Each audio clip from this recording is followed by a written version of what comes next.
O sea, yo con 1.000 euros puedo invertir en la próxima startup boom de España, digamos. Totalmente. Salva Pérez, criminólogo con años de experiencia como analista inversor de startups para el Club de Inversión AK. Creo que es una ola donde si te montas justo ahora, estás a tiempo todavía, y que poco a poco se va a hacer mainstream, por así decirlo, y habrá más emprendedores y más actores en el ecosistema.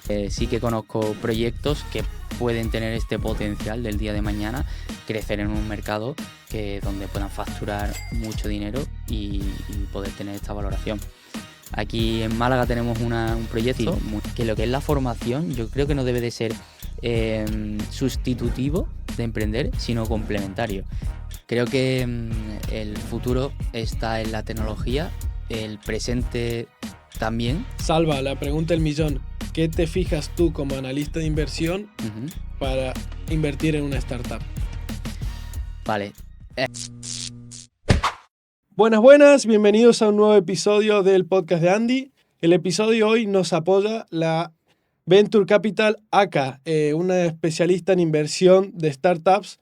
Y hoy he traído un gran conocido mío para que nos venga a contar todo el mundo de startup, inversiones, AK, Venture Capital, etc. Hoy tenemos a Salva Pérez. Muchas gracias, Andy. Muchas gracias por invitarme. Buenas, Salva. Antes de empezar, porque se te ve un chaval joven, pero tienes muchos años en el mundo. ¿Cómo empezaste? O sea, ¿qué estudiaste y cómo llegaste hasta aquí? Qué bueno, la primera pregunta interesante porque siempre lo digo, yo estudié algo que no tiene nada que ver con lo que me dedico a día de hoy. Estudié criminología, lo que pasa que bueno, al final durante la carrera ya empecé a emprender y a descubrir el mundo de emprendimiento un poco más tradicional. Y me hice autónomo, estuve haciendo ventas por Amazon y demás, y justo cuando salí de la carrera pude disfrutar de un campus, bootcamp, por así decirlo, emprendedor tecnológico que se llama Sputnik, y a partir de ahí descubrí el mundo emprendedor tecnológico, el mundo startup, y empecé a meterme ya por este ecosistema. Pero bueno, ¿crees tú que haber estudiado criminología te frena en el mundo del emprendimiento o estudiar X carrera te frena o te algo? O... Pues al principio creía que sí, pero justo con mi trayectoria, por donde he ido pasando los emprendimientos que he hecho y demás, al final he descubierto que el tener un perfil o un rol diferente dentro de este mundo también hace que tengas como ese ingrediente extra que no tiene el resto de perfiles. Entonces puede combinar y complementar muy bien a los otros perfiles que son más típicos, ¿no? Como AD, Claro. ingeniería o marketing. Entonces, el meterle una variante, algo diferente, Exacto. hace que tenga una diversidad el equipo que puede venir bien. O sea, que el que esté escuchando que estudia algo totalmente distinto a los números o que ya tiene edad muy alta además, que eso no te frena a emprender, Al revés, ¿no? yo creo que es el ingrediente complementario para un equipo que sea diverso. Muy bueno. ¿Y se nace emprendedor o se hace emprendedor? Esa es importante, pero difícil. Yo creo que todos tenemos algo dentro, los que somos emprendedores, y tenemos como ese veneno, ¿no?, que le llamamos, y al final ese veneno yo creo que viene un poco predeterminado, pero después, por supuesto, lo que es la formación y el ir al mercado, a la calle, eso se hace. Es decir, al final evolucionas, ¿no?, con el paso del tiempo y con la experiencia. Entonces, un híbrido entre tener el veneno dentro y empezar a explotarlo sí que se hace por el camino. Qué bueno. ¿Y tú tuviste una experiencia de emprender que no fue tan bien, por decirlo así, ¿no? Totalmente. ¿Cómo fue esa experiencia? Yo divido siempre mi experiencia de emprendimiento en dos. La primera un poco más tradicional, mientras estaba en la carrera, era autónomo y bueno, vendía a través de Amazon diferentes productos. Estuve 2 años así y después creé una startup. Esa startup estuve alrededor de 8 meses intentando bueno, sacarla al mercado, hacer un producto mínimo viable bueno, que pudiera servirle, ¿no?, a nuestro mercado objetivo, aunque no era funcional. Pero nos dimos cuenta que al final no escalaba, que tampoco tenía mucho interés por parte de inversores y que tenía que ser algo que para poder crecer de la manera en la que queríamos, pues estuviera potenciado con financiación, y acabamos dejándolo, por así decirlo, acabamos cerrando esa etapa sin llegar a explotar la startup del todo, pero bueno, aprendí mucho. Y antes de entrar en el mundo de Venture Capital, lo que te dedicas hoy en día, quiero aclarar dos conceptos porque es que el que no sepa de todo esto estás hablando un poco Sí. en chino.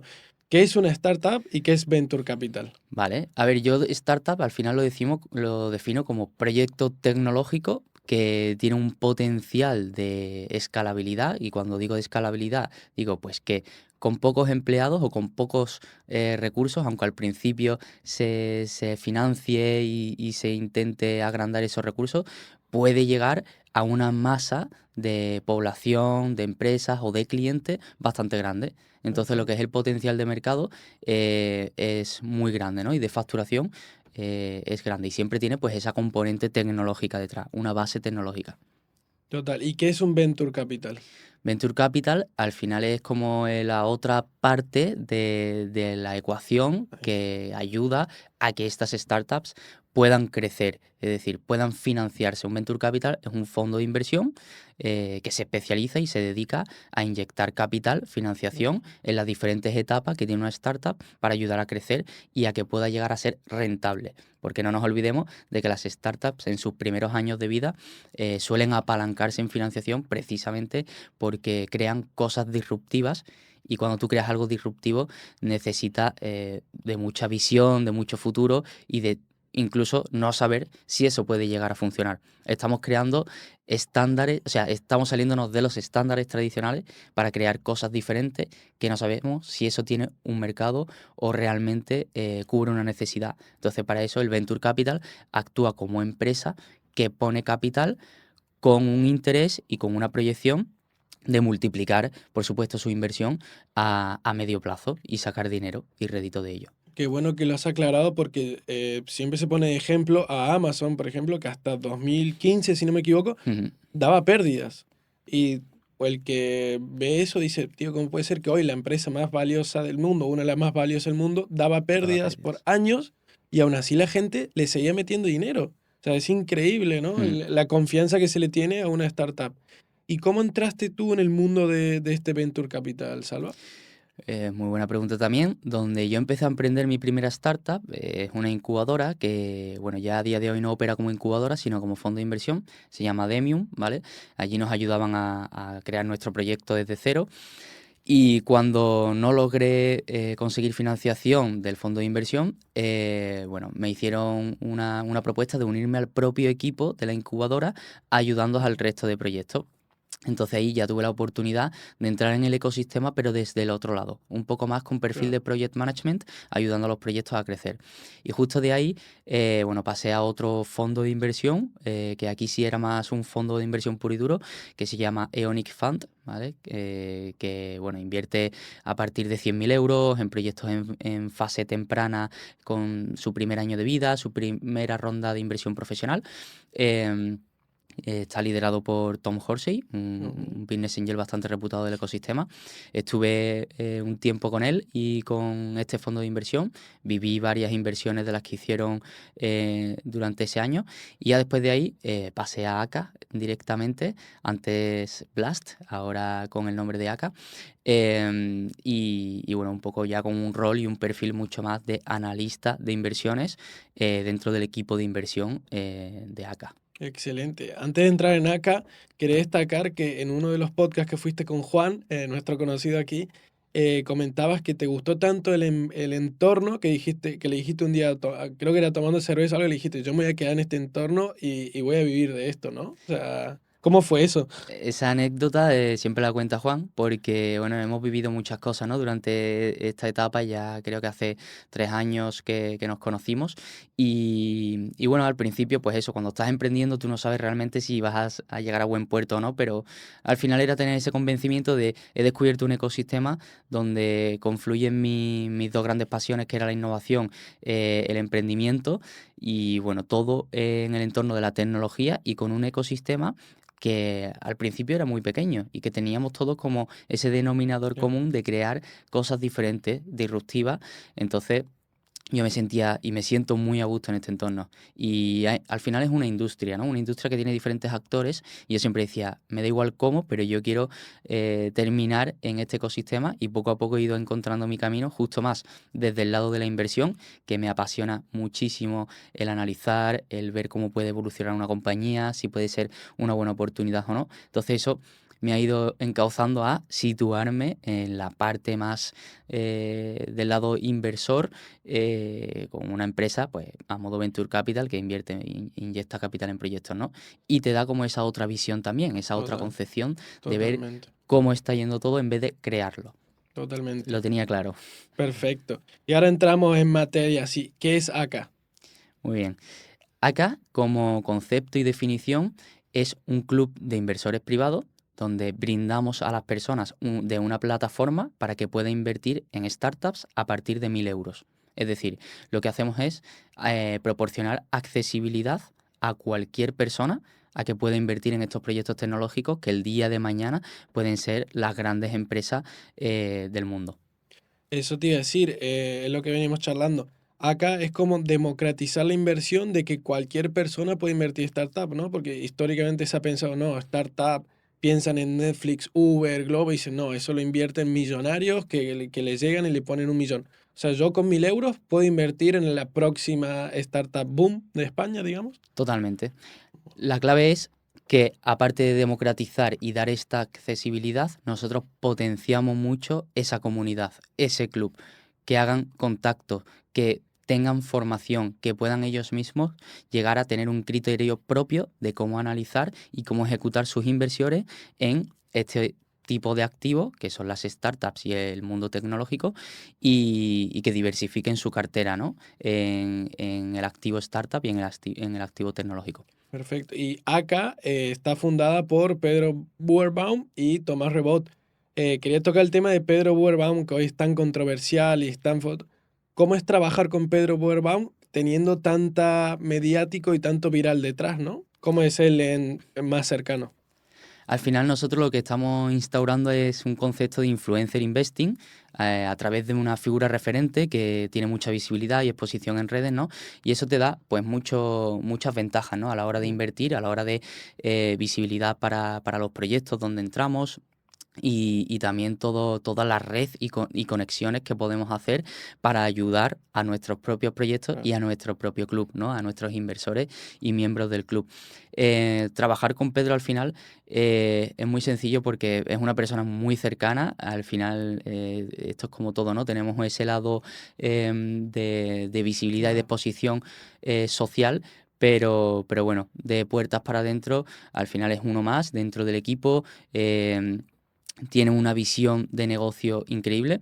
Lo que está implementando en el club de España tiene mucho toque personal suyo de cómo cuidar a la comunidad, Claro. que también es su especialidad en este sentido, ¿no? Y cómo ayudar después a los proyectos a visibilizarlo entre la sociedad y entre lo que él también puede ayudarles con sus conexiones y sus redes. O sea que en este sentido es todo muy fácil y muy potente. Al final, como te he dicho, Pedro es una persona de negocio, él mismo se define así y tiene las ideas muy claras. Qué bueno. Y la empresa empieza este año, o sea, es bastante nueva. ¿Cuánta ronda de inversión habéis juntado? ¿Qué números se manejan? Porque creo que cuando los digan la gente va a decir, wow, ¿qué números manejáis en la empresa y demás hasta ahora, en 10 meses? Por dar un poco de introducción, Sí. nosotros al final tenemos dos partes, la parte de miembros que forman parte del club y Ujú. que entran dentro de ACA para invertir en lo que vamos presentando mes a mes, ¿vale? Entonces, por un lado, tenemos a estas personas, somos ya más de 1.300 personas que forman parte del club, y nosotros pues tenemos nuestro equipo de análisis, de inversión, departamento legal, donde vamos analizando las startups que le presentamos al club. Aquí actuamos como un fondo de inversión en el sentido de que analizamos, negociamos, pactamos los términos con la startup. Todo tiene un proceso de due diligence, que al final es un poco investigar tanto legalmente como financieramente al proyecto. Y cuando lo tenemos todo atado, se lo presentamos a nuestros inversores, Ujú. a nuestro club, ¿vale? Entonces, al final es como un ciclo o un flujo de análisis y presentación, como un llave en mano de aquí tienes la oportunidad, puedes analizarla porque nosotros te hemos hecho el análisis y aquí tienes también la documentación para que tú la puedas ver. Y decides si quieres invertir y cuánto quieres invertir en cada una. Ese proceso sucede una vez cada 3 semanas o una vez al mes. Invertimos Ok. a ese ritmo. Desde diciembre que abrimos el club, diciembre de 2023, para los miembros, empezamos a invertir en febrero de 2024 y llevamos ya 8 inversiones. Recaudamos en torno a 300 o 350.000 euros por cada inversión, en algunas más y en otras menos. Más de 2 millones de euros ya desembolsados en estos 8 meses, 9 meses desde febrero, en 8 proyectos tecnológicos. Sí, sí, es que al final va sumando y son números, son números. Y eso te quería consultar. Tú, o sea, acá con la startup, ¿tenéis como un fijo o le pedís un porcentaje o compráis o depende cada uno? ¿Cómo funciona eso? Porque yo pienso en un inversor y digo, vale, este inversor llega y dice, le quiero comprar la empresa, le doy tanto dinero y listo, ¿no? O sea, ¿cómo negociáis eso? Aquí es un concepto de venture capital, Ujú. inversión, financiación en startups en fase temprana, y lo que nosotros hacemos es inyectar capital en la compañía, esto media de 350.000 euros que te he comentado por proyecto, que pueden ser más, como he dicho, y lo que hacemos es una ampliación de capital. En esa ampliación de capital, lo que es la startup tiene una valoración. Ujú. La valoración es la herramienta que sirve para ponerle un precio a las participaciones que el inversor está adquiriendo, a cambio de que eh, nosotros inyectamos el capital, a cambio del porcentaje de la Ah, compañía. Y esto es variable dependiendo de el tipo de proyecto, modelo de negocio, la fase en la que se encuentre, la vale. negociación propia que hagamos con los fundadores del proyecto. Cada una pues tiene un precio, por así decirlo, una valoración diferente, y en base a eso nosotros adquirimos un porcentaje de la compañía. Vale, vale, o sea que se manejan porcentajes y demás. Y por el tema bueno, de los que fundan la startup, ¿cómo hago yo para acceder a ACA? ¿O es tú que vas a hablarle a la startup? ¿O la startup se puede ir a presentar? ¿Cómo funciona ese contacto, ese primer contacto? Nosotros nos vamos moviendo por todas las redes del ecosistema, entre partners que tenemos, eventos, aceleradoras, incubadoras, otros fondos de inversión que son amigos nuestros. Y bueno, al final cualquier proyecto, cualquier startup puede entrar a través de nuestra web, aplicar a un formulario. En mi caso, yo también hablo a startups que las conozco, le hago seguimiento, las tengo en el radar, por así decirlo, y le Mm. hablo directamente.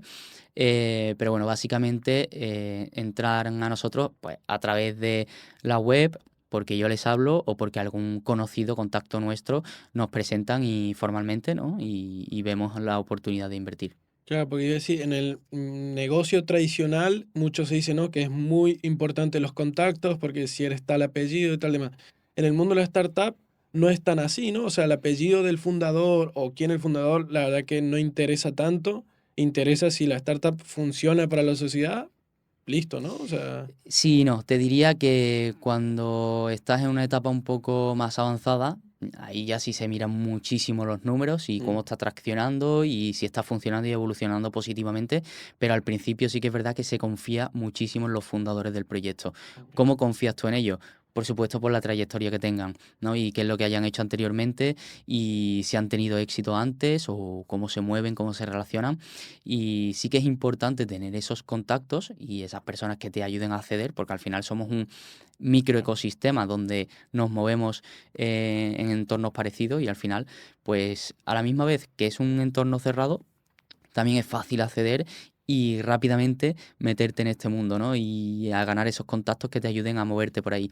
Entonces sí que es importante tener estos contactos, aunque si no los tienes y tu proyecto está funcionando y tiene buenos números y lo acepta el mercado, también va a ser fácil acceder, por Ah, así decirlo, a los inversores porque van a ver el negocio. perfecto. Y hay una gran crítica que leí en internet y era que las startups se fundan para cambiar la sociedad, pero cuando vienen los inversores y buscan ratio, rentabilidad y miran números, como que muchos dicen que se pierde el rumbo de la startup a solo que den dinero. ¿Y qué opinas tú de ese comentario? No es desacertado. Al final, nosotros siempre decimos que tienes que mirar muy bien con quién te estás juntando. Te estás casando profesionalmente con Claro. otra compañía, con otra empresa, que es el fondo de inversión o el inversor. Entonces, al final va a ser tu socio, va a tener un porcentaje de participación sobre tus decisiones. Entonces, tienes que saber muy bien y conocer a esas personas que están detrás de la otra compañía para ver si tenéis intereses alineados. Ese es el punto número 1. El punto número 2 es que al final es una industria donde estamos para ganar dinero y crear valor dentro de multiplicar una valoración que el día de mañana pues tenga un retorno de la inversión que hemos hecho. Eso es algo que no podemos negar. Y punto número 3, dentro de ese alineamiento de visión, de oportunidades, cada parte de la empresa va a tener luego un poder de decisión según el porcentaje y según también la trayectoria que tenga dentro de la compañía.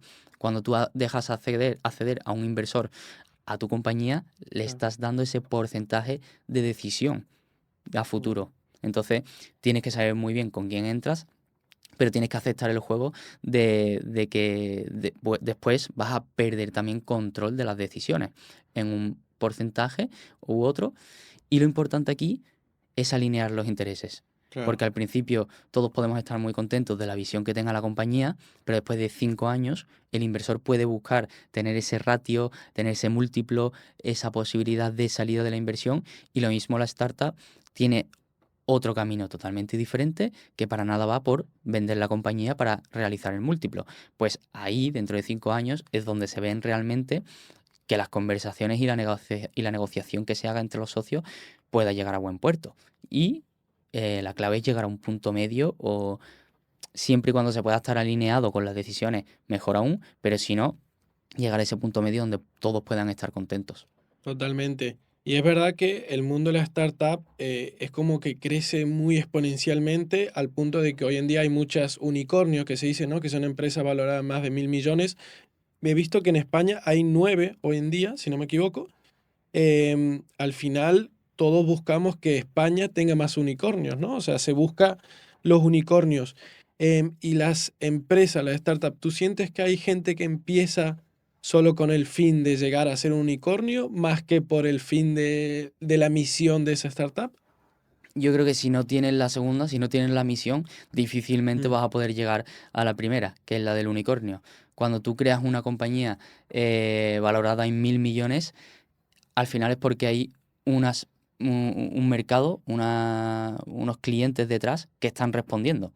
Para que ese cliente responda, tú tienes que darle valor y tienes que darle un servicio que le solucione un problema y que se adopte a una masa grande de la población, es decir, que tenga un mercado bastante grande. Entonces, yo creo que sin misión y sin tener un propósito no eres capaz Claro, de crear ese valor y ese propósito que le estás aportando a tu cliente y a la masa que adopta tu solución.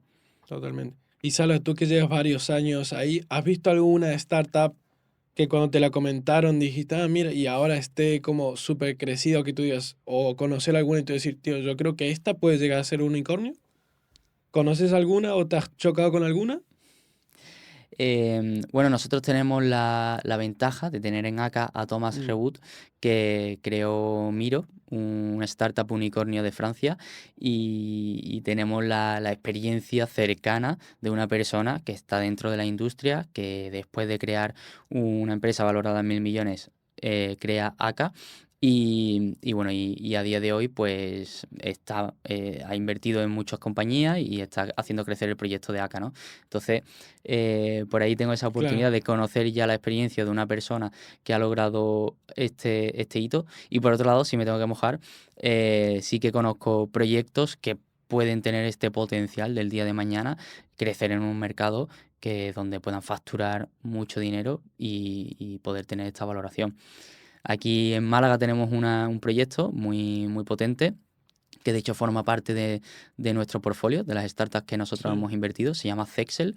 Ah, Y ellos, por ejemplo, eh, te diría que han alcanzado ese punto de inflexión donde están empezando después de 3 años a crecer de una manera exponencial, y se ve como mes a mes cambia y crece el volumen y la facturación a unos niveles bastante, bastante wow. grandes. Sí, Sexel, si no me equivoco, de Clara Herrera, ¿no? De aquí en Málaga. Y Exacto. esa tú la ves con gran potencial porque tenía que apuntar a las que habéis invertido con ACA. Ujú. Bund, Sexel, Cygnus, Kokwai, Quixotic, Ride y Arpias. Te iba a decir, Hay muchas también que tienen algo relacionado con la inteligencia artificial, si no me equivoco. Quería Ujú. entrar en ese tema. Vale. ¿Qué opinas tú de la inteligencia artificial hoy en día, que es como el boom? Todo el mundo habla de eso, todo el mundo habla de que vamos a perder los trabajos y demás. ¿Qué crees tú de la inteligencia artificial y qué se habla de la inteligencia artificial en el mundo de la startup y la inversión? Es un boom y lo bueno y lo malo también de la inteligencia artificial es que ha llegado a la masa general. Entonces, ahora por fin la gente lo está conociendo y está adoptando rutinas donde acepta esta tecnología, esta herramienta. Y también, por otro lado, por supuesto, está mucho más entrenada, acierta mucho más y puede permitir que sea fiable crear una herramienta con un fin que ayude a solucionar el problema, ¿no? Y crecer el proyecto. Eso por un lado. Y por otro lado, se habla mucho de la inteligencia artificial, pero al final no es más que un medio para poder solucionar la necesidad que tiene el mercado. Debemos de diferenciar bajo mi punto de vista, aquellos proyectos que crean inteligencia artificial y que disrumpen en un sector creando sus propios modelos y al fin y al cabo teniendo una variable diferencial de cualquier otro porque lo crean a su medida, ¿no? A su gusto y entrenando los modelos con su propio entrenamiento, su base de datos, con su enfoque y sus mandos concretos. Y después tenemos proyectos que se potencian de la inteligencia artificial para optimizar Claro. sus soluciones, pero no se basan como tal en la inteligencia artificial. Entonces, lo que estamos viendo, ¿no?, en este mundo es que muchos proyectos están incorporando la inteligencia artificial, que la puedes incorporar como una herramienta que potencia tu proyecto o una herramienta por la que se basa tu proyecto y la entrenas, ¿no? Hay Ok, una diferencia muy grande. ok. Aquí, Andy, lo que vemos es que muchos proyectos, simplemente por potenciarse por inteligencia artificial, tienen valoraciones muy altas o pueden permitirse em, vender esa valoración, pero después nos damos cuenta que lo importante es que estés en un nicho adecuado, que sea escalable, que se venda y que tenga un potencial de adopción de masas potente, ¿no? Bastante grande. Bueno, lo has dicho un poco, pero te iba a decir, Salva, la pregunta del millón. ¿Qué te fijas tú como analista de inversión Ujú. para invertir en una startup? Vale, aquí hay que adaptarse a cada caso en concreto. Ok, Tienes que tener en cuenta en qué mercado nos estamos basando, qué herramienta tecnológica estás usando, qué fundadores del proyecto tienes detrás y cuáles son sus habilidades. Hay muchas variables que pueden cambiar el análisis y va a depender de si estamos en un sector de la educación, no vas a analizar ese proyecto con los mismos ojos que si estás en el sector de la energía. Sí que las variables a analizar pueden ser las mismas, que he mencionado ahora mismo tres, pero dependiendo de cada una, tienes que tener un tipo de ojo u otro, ¿no? Entonces, es muy importante que dependiendo de qué tipo de proyecto, lo valores de una forma u otra. Como te he dicho, podemos tener dos proyectos diferentes, uno que se basa en inteligencia artificial y otro que se ayuda de la inteligencia artificial, y que el que se ayuda pero no se basa tenga una valoración muchísimo más asequible o más baja que el otro y sea mejor oportunidad simplemente porque el retorno de la inversión que pueda sacar sea mayor en ok, cuanto a valoración y ok. múltiplos. Ok, o Hay que sea mirarlo que todo. el fundador de la startup que está viendo esto, que no se focalice en algo puntual, sino que vaya creando lo que está haciendo de la mejor manera posible en su sector y ya está, digamos. No es que Tú no tengo que te, apuntar a esto, ¿no? Tú no te tienes que amoldar a lo que el inversor va a buscar, simplemente tienes que crear tu propio proyecto que funcione donde tú estás trabajando, ¿no? Después eso puede ser invertible o no por un tipo de inversor, pero no puedes adaptarte. Tú puedes intentar tender a, voy a intentar escalar, automatizar diferentes procesos para poder tener más margen. Por supuesto, hay unos estándares en la industria que dependiendo del modelo de negocio, pues si es un marketplace o si es un SaaS, tiene diferentes tipos de márgenes. Entonces, Mm, si estás en un entorno de software as a service con unos márgenes muy bajos sobre productos, no vas a ser tan atractivo. Y tú como proyecto tienes que saber que necesitas mejorar esos márgenes para poder ser atractivo a la inversión. Y no es tanto por que el inversor entre por el aro, sino es más bien porque los números de tu negocio a futuro vayan a dar en positivo. ¿Vale? Es un poco la estructura. No adaptarte al inversor porque el inversor sea un ente superior que sabe más que nadie. No, así no es. Es más bien que los números y tu negocio puede llegar a ser rentable. Entonces, las pistas que tiene el inversor para eso, para futuro, son los números y son las métricas, aparte de la confianza en un equipo y la creencia en un nicho de mercado también. Totalmente. Y Salva, estamos hablando mucho de inversión y demás, y en ningún momento se ha mencionado los bancos. O sea, he visto, Ujú. yo me relaciono mucho también con startup y veo que nadie habla con bancos, que los bancos no invierten. ¿Por qué pasa que los bancos tradicionales no invierten en esto y aparecen las Venture Capital? Para mí la clave es el riesgo. Normalmente los bancos están en unas etapas más avanzadas, cuando tienes mucha más seguridad de que es un negocio que funciona, que tiene un retorno de facturación que le puede asegurar que va a pagar a final de mes, ¿no?, sus préstamos. Claro. Pero sí que es verdad que cada vez más están entrando en el juego también del Venture Capital y adelantándose en la cadena, colaborando con fondos de inversión de Venture Capital, creando sus propios apartados de Venture Capital, y entrando en fases anteriores, ¿no? Aunque todavía pues estamos ahí como en medio, donde antes no entraban para nada en este tipo de activos. Ya sí que están entrando, pero en fases más tardías, cuando Claro. es algo más seguro. Incluso suelen invertir en deuda más que en equity. Equity es ampliación directa de capital hacia la startup, y deuda, pues, es otro tipo de inversión donde Ok. tienen un retorno del capital que han invertido, no tanto con el porcentaje, sino con dinero, de nuevo. Y cada vez más vemos colaboraciones de bancos entrando en el Venture Capital en etapas más tempranas, poco a poco. Totalmente. Bueno, hemos visto un poco la inversión, startup y demás. Ahora hablar un poco más del mundo actual. ¿Cómo ves a España para emprender? O sea, ¿cómo ves para emprender startup y hoy en día, la actualidad?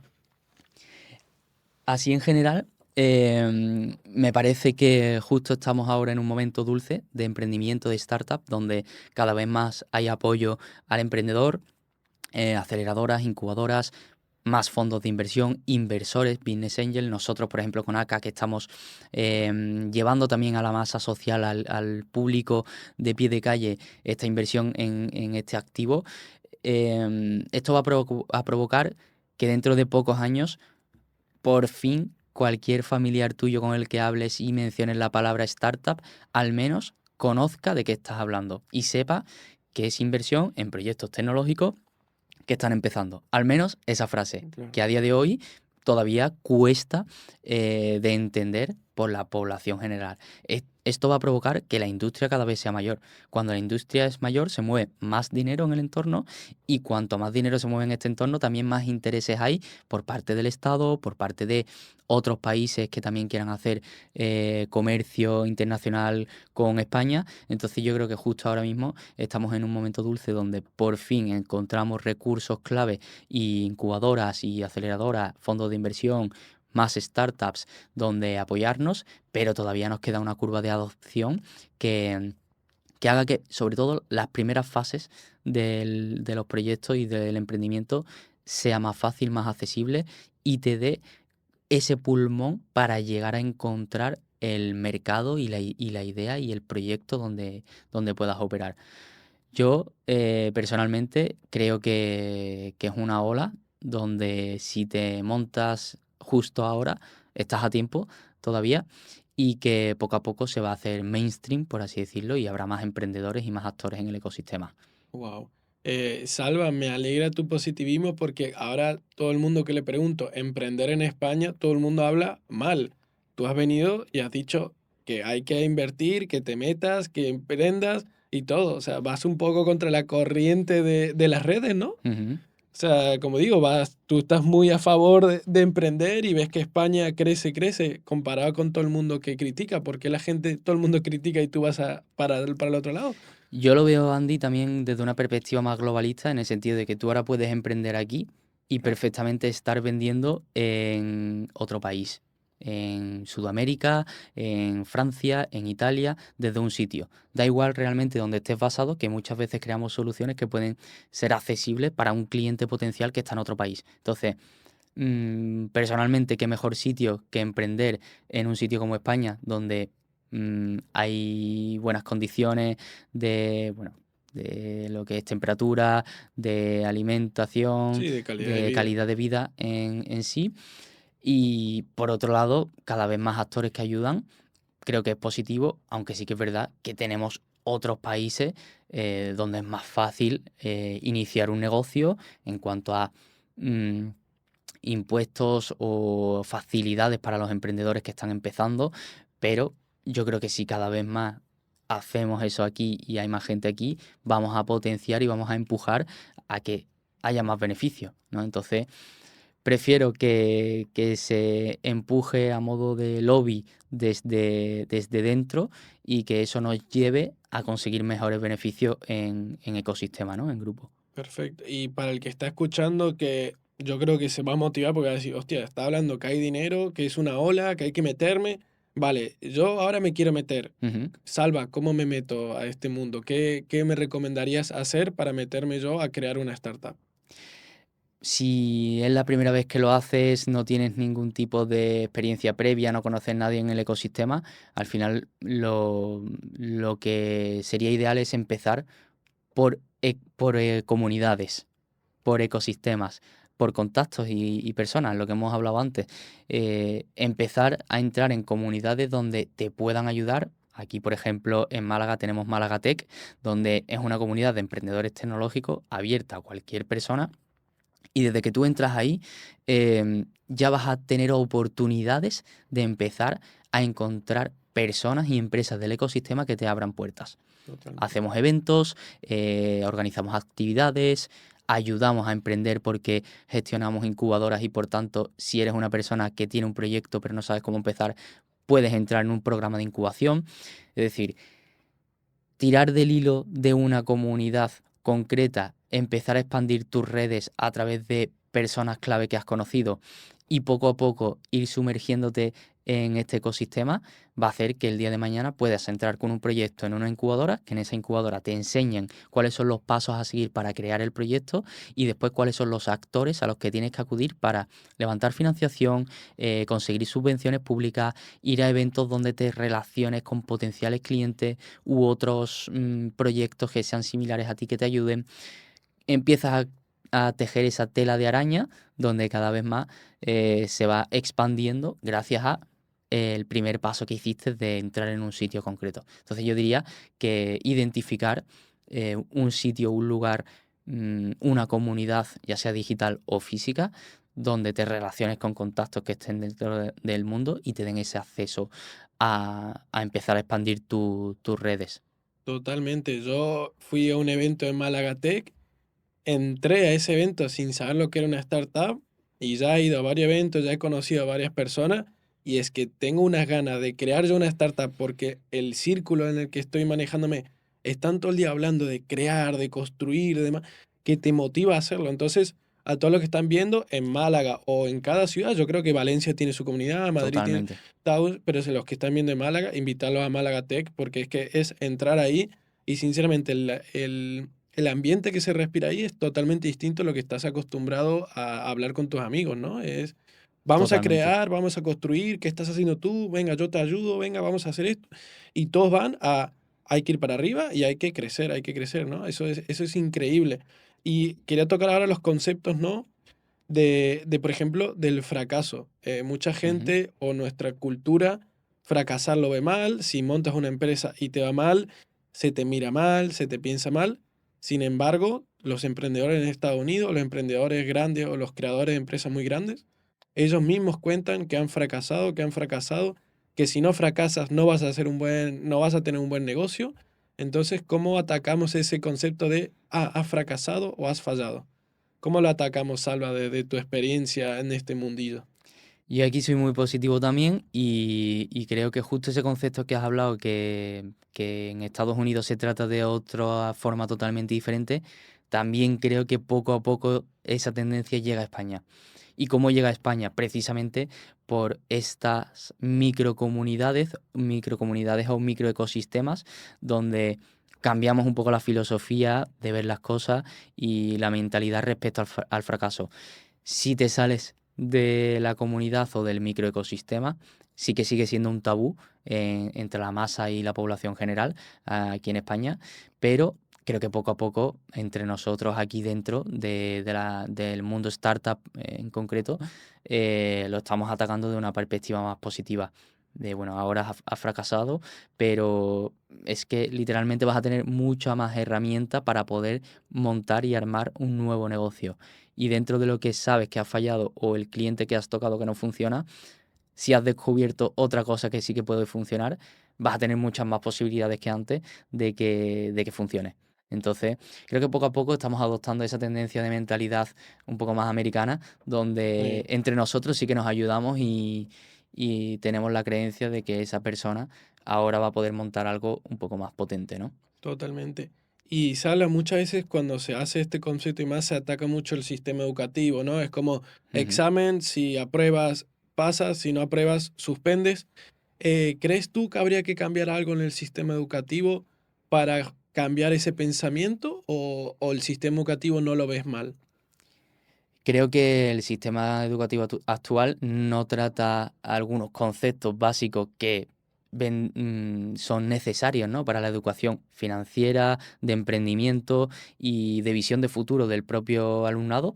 Creo que al final con la necesidad se cubre a través de otras soluciones que van surgiendo en otro tipo de ámbitos, ¿no? Mm, Aquí, por ejemplo, yo veo bastantes iniciativas donde forman a jóvenes a esta es otro tipo de salida donde puedes emprender, la tecnología, estos son los tipos de tecnología, el tipo de estudios que puedes hacer para tener un poco más de formación en este camino de emprendimiento y tecnológico.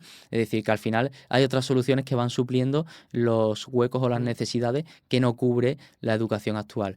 Pero sin duda para mí la clave sería que todo el alumnado tuviera la visibilidad desde pronto de que esto existe, de que hay otra salida aparte de el empleo, trabajar por cuenta ajena o exacto. incluso el autoempleo, que es lo que conocemos a día de hoy, ¿no? Como ser autónomo o tener tu propio negocio, que es el camino del emprendimiento. Y ya no solo de cara a que el alumno pueda tener en la cabeza que puede emprender como salida profesional o laboral propia, sino que también el alumno debe de saber que hay otros caminos laborales, perdón, a futuro que no dependan de corporaciones tradicionales con estructuras rígidas, sino que hemos cambiado también los modelos a corporaciones líquidas, que se mueven, que son flexibles, que van cambiando, que evolucionan de un mes a otro y que tienen mucho más dinamismo que una compañía tradicional.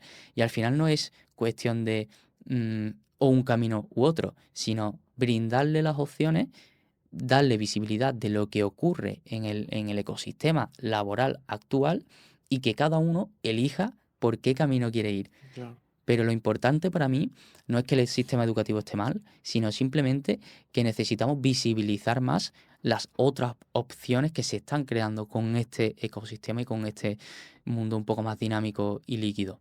Perfecto. Y para el joven o la joven que está en las institutos o que dice, bueno, voy a estudiar una carrera o me meto a emprender, ¿tú le recomendarías que haga una carrera universitaria por más que sea, por más carrera que sea? Es difícil. Yo creo que al final la formación básica tienes que tenerla y es imprescindible para poder crear cualquier cosa, ¿no? Y tener un poco la mente amueblada. Después hay personas que son excepcionales y que desde pequeños pueden ser capaces de crear algo sin haber pasado por el siguiente nivel de formación, ¿no? No tienes por qué llegar a un máster para poder iniciarte en tu primer emprendimiento. Para mí es más importante que si realmente tienes esa inquietud, que pruebes, que lances algo, que empieces a aprender el learning by doing, ¿no? De Claro. voy a chocarme y voy a aprender de cómo he puesto un anuncio o una publicidad en Google mal, he comido el budget mensual que tenía, no me ha resultado positivo el retorno de la inversión, lo tengo que hacer de otra manera. Entonces has aprendido. que estés estudiando una carrera mientras, se puede. Y se puede emprender, aunque a lo mejor vas a estar a medio gas, pero ya vas a ir probando las dos cosas mientras te formas también, ¿no? Al final nos vemos muchos empresarios que estudian un MBA, un máster en administración y finanzas, ¿no? Eh, Aunque ya tengan su propia carrera, o sea, su propia Empresa. empresa y estén facturando. Es decir, que lo que es la formación yo creo que no debe de ser sustitutivo de emprender, sino complementario. Entonces, en la decisión de emprendo o sigo estudiando, yo creo que también va a depender de las casuísticas que tenga el propio Claro. estudiante en casa, en su propia situación económica, en su propia inquietud y también cómo crea que tiene formada la cabeza. Si todavía no siente que esté preparado, lo mejor que puedes hacer es seguir preparándote. Y por otro lado, si ya eres capaz de crear algo por tu propia cuenta, imagínate que programas desde joven y eres capaz de crear una aplicación y sabes cómo puedes empezar a venderlo, ¿por qué no lanzarte? La clave también para mí es aquel que tenga esa inquietud de emprender, a lo mejor que llegue a un proceso de prácticas en la carrera universitaria y en vez de meterse en una corporación tradicional, que entre en una startup, que pruebe ese mundo y que utilice esa herramienta de las prácticas para decir cómo monto un proyecto desde temprano, cómo es esta dinámica de empresa en este tipo de etapas y aquí aprendas a cómo lo puedes montar tú. Y a lo mejor sales de las prácticas y quieres pivotar totalmente a el camino tradicional que venimos acostumbrados o realmente quieres emprender, ¿no? Qué bueno que has tocado lo de la experiencia porque hoy los jóvenes, sobre todo en España, está pasando que tales salen de la carrera, hacen un máster y cuando van a buscar trabajo se encuentran con que necesitan 10 años de experiencia, y es como que ha chocado una realidad de decir, tío, tengo 3 máster, tengo esto, pero no me cogen en ningún lado porque no tengo experiencia además. Entonces, creo que está muy bueno lo que dices tú de, hey, estudiar está bueno siempre y cuando también te metas un poco en el barro, ¿no? Porque al fin y Claro, al cabo vas a coger experiencia de ambos lados y es muy bueno lo que dices tú de no, como no soñar con meterte en la gran firma o en el gran todo, porque además, así que, bueno, Salva, hemos hablado un montón de cosas, me ha encantado todo lo que hemos hablado, ya me queda la última parte que es un mensaje que le darías a la sociedad. ¿Qué te gustaría decirle a la sociedad ya que tienes este momento? bueno, yo como embajador de mi sector y de mi industria, creo que el futuro está en la tecnología, el presente también, pero más aún el futuro. Creo que todos hemos visto cómo hemos ido adoptando nuevas tecnologías dentro de nuestro día a día, siendo teléfono móvil una de las herramientas más importantes que tenemos y que más usamos en nuestra rutina. Y para mí el consejo al final es adoptar este tipo de innovaciones y disrupciones y tecnologías nuevas con una perspectiva positiva, a pesar de que muchas veces puede tener una repercusión negativa, por supuesto, y hay que tener mucho cuidado con esas repercusiones negativas, pero que veamos el lado positivo también, de cómo nos puede ayudar en el día a día, de cómo puede solucionar problemas reales y de cómo podemos avanzar como sociedad a curar enfermedades, a facilitar y optimizar nuestro día a día, ahorrándonos tiempo, mejorando las experiencias sociales también y de nuestra vida que podamos tener gracias a la tecnología y sobre todo que tengamos como esa aceptación a la tecnología positiva, con cuidado, por supuesto, de las repercusiones que pueda tener, ¿no? Totalmente, me gusta que siempre a veces le vemos el lado negativo a la tecnología, pero es verdad que la calidad de vida que nos ha brindado es increíble. Paso a la última pregunta, es una temática que en esta libreta el último invitado escribe una pregunta para el próximo invitado sin saber quién ¿Vale? es. Así que aquí Edu Balboa te ha escrito, ¿qué esperas de la vida y qué haces para lograrlo? Qué buena. Toma. Espero de la vida que evolucione ha- hacia mi ideal, aunque al final no deje de ser algo imprevisible, ¿no?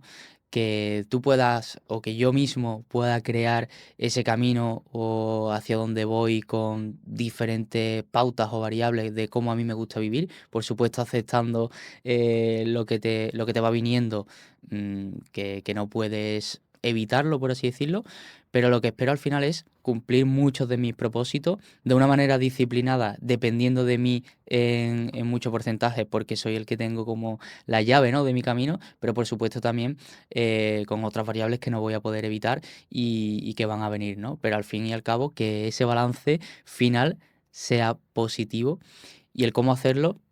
Al final yo creo que con disciplina, con un buen hacer, con positivismo y sobre todo ayudándonos a las otras personas que nos rodeen y disfrutando, que yo creo que es muy importante también ser consciente del presente, aunque siempre yo personalmente me fije mucho en el futuro y que ese presente tengas un hueco diario para disfrutarlo y ser consciente de que lo estás haciendo. Totalmente. Y destaco tu positivismo que has tenido toda la charla y que siempre que te he visto estás ahí a full. Bueno, escribes aquí pregunta para el próximo invitado sin que yo la vea para que sea sorpresa para mí también. Y de paso doy el cierre al episodio mientras tú escribes. Pero bueno, Salva, muchísimas gracias por venir. Muchísimas gracias por presentar al final un mundo que no se sabe mucho, que hay que romper estos tabús de emprendimiento, de fracaso, de tecnología. Y a mí me ha servido mucho para aprender un nuevo mundo y espero que a la gente que esté viendo esto lo motive a emprender, a meterse en el mundo de la tecnología y a romper tabúes, la verdad. Así que muchas gracias por venir. Muchas gracias a ti, Andy.